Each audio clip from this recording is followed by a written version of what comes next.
សួស្តីពុកម៉ែបងប្អូនថ្ងៃហ្នឹងគឺយើងមកជួបជាមួយនឹងម៉ូតសក់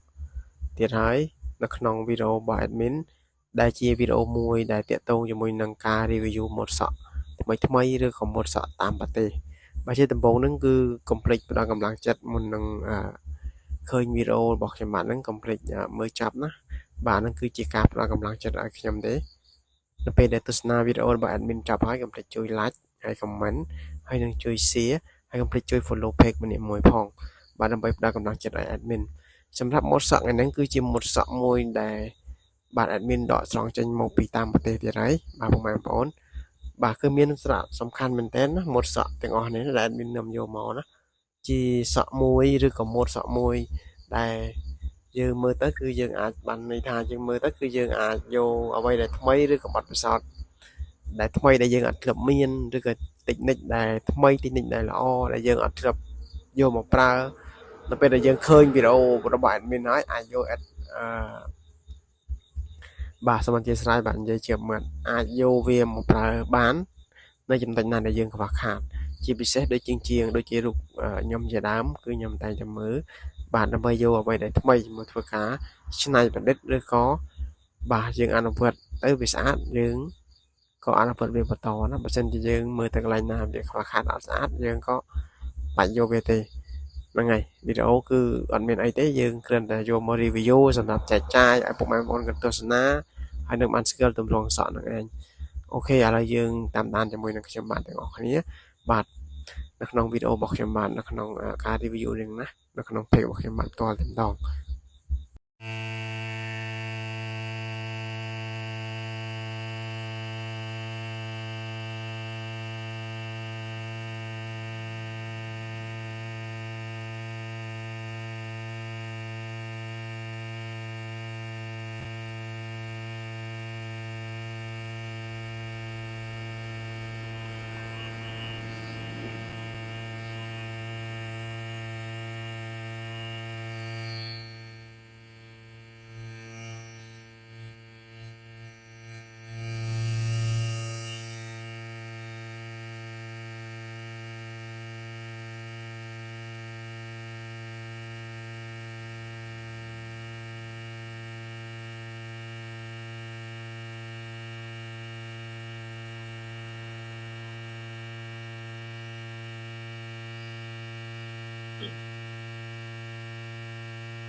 សម្រាប់ពុកម៉ែបងប្អូនឬក៏ជាងកាត់សក់ដែលត្រូវការជាមួយនឹងផលិតផលកាត់សក់ឬក៏ចង់បានម៉ាទ័រកាត់សក់អាចទាក់ទងតាមរយៈ Facebook ដែលមានឈ្មោះឆាំវិបុល